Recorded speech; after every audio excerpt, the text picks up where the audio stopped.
Hello students, welcome to my YouTube channel. In this video, we will clear either these items are a part of domestic income or national income.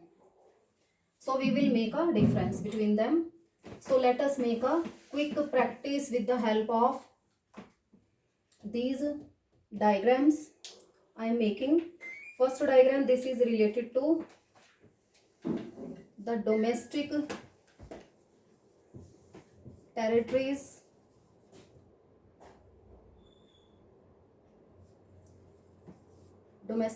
of India, and next I am preparing which represents rest of the world.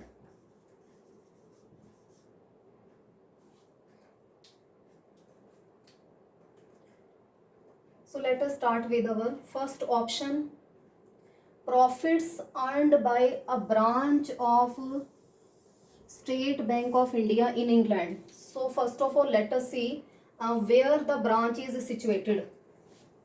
So this is a branch of SBI in abroad. The country is England. So the branch of SBI is situated outside India.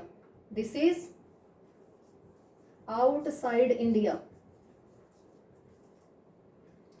So this will not be a part of domestic territory of India.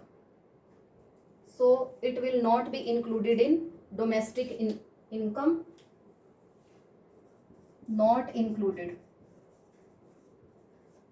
But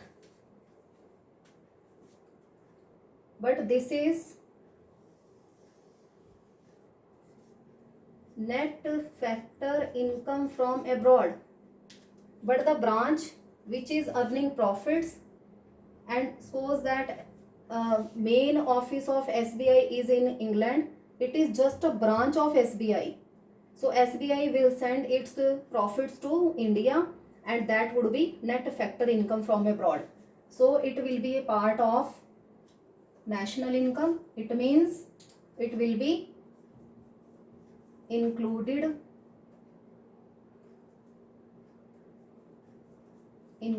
in national income, because this is net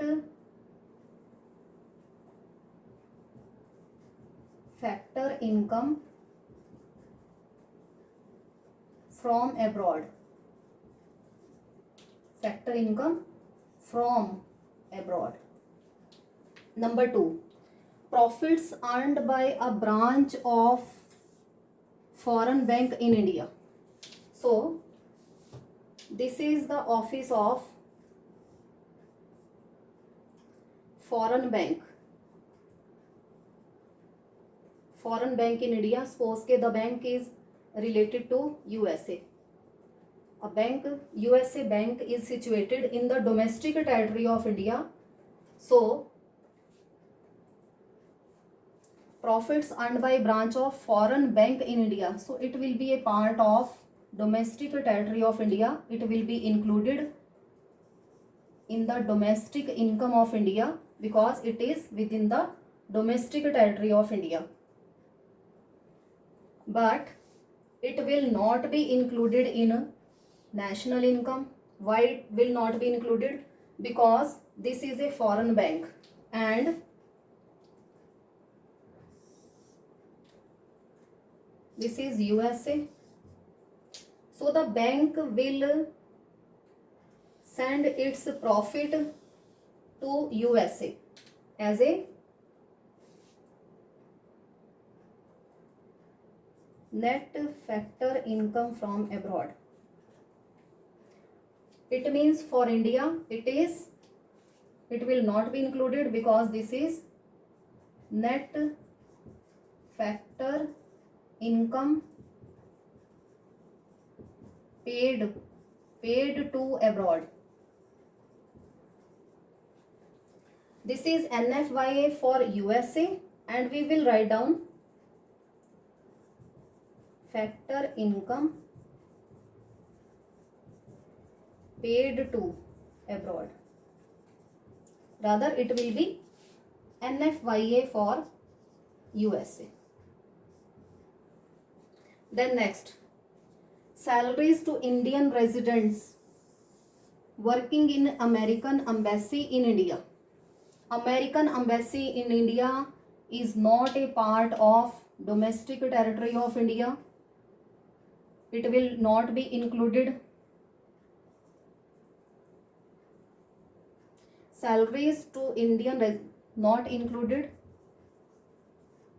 because embassies are a part of that particular country to which they belongs to.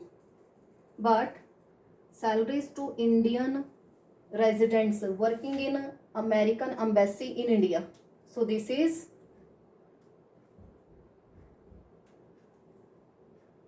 will be included in India's national income, because this is net factor income from abroad.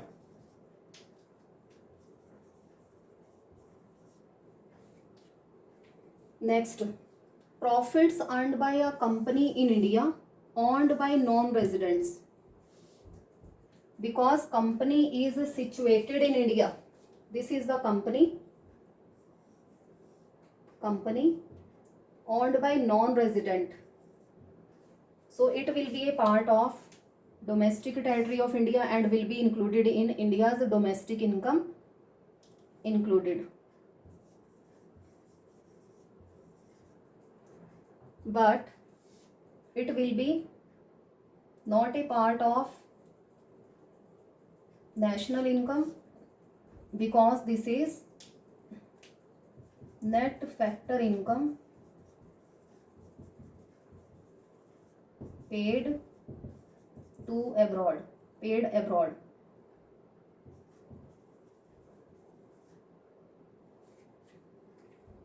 Because the company will send their earnings to its company to whom it belongs to. Suppose the company belongs to Germany. Non-resident, he is from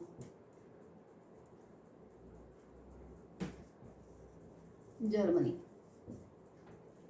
Then rent received by an Indian resident from Russian Embassy in India, because Russian Embassy is not a part of domestic territory of India, so the rent will not be included in India's domestic income. Not included. But the Indian will receive, that is the income from abroad, net factor, that would be a part of net factor income from abroad.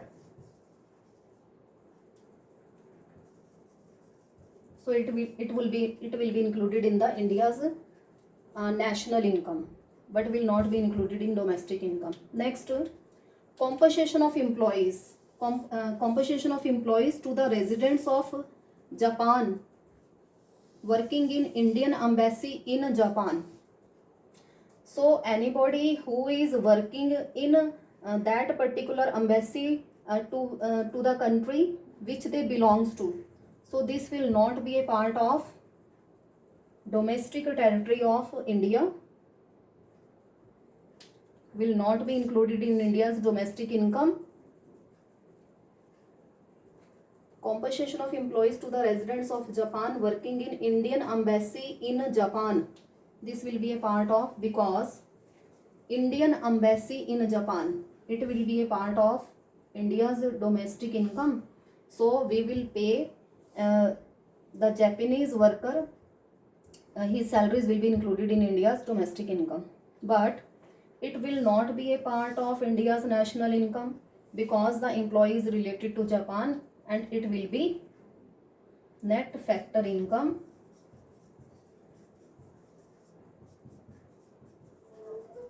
paid to abroad. And last one is old age pension and unemployment allowances.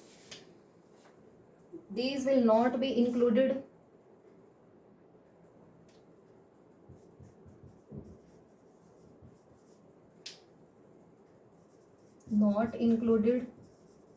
because these are transfer payments. It will not be included in domestic income or national income, either that is old age pension or unemployment allowances. Not included because these are transfer payments. So again I am explaining this concept: compensation of employees to the resident of Japan working in Indian embassy in Japan. So suppose that this is Japan and this is Indian embassy. So embassy will be a part of India's domestic income, but because Japanese working over here, so his income will be a part of India's domestic income, but ultimately we will not include in our national income because it will be net factor income to abroad. So in this way we can make a difference: either the item is included to India's domestic income or it will be a national income. For national income we will include just domestic income plus net factor income from abroad. That would be equivalent to national income. So in this way we can make a difference. So do subscribe the channel to see more such type of typical questions related to national income, which carries full 6 marks. In our 6 marks question, 4 options will be there and we have to give reasons as well as either the items will be included or not. So thank you.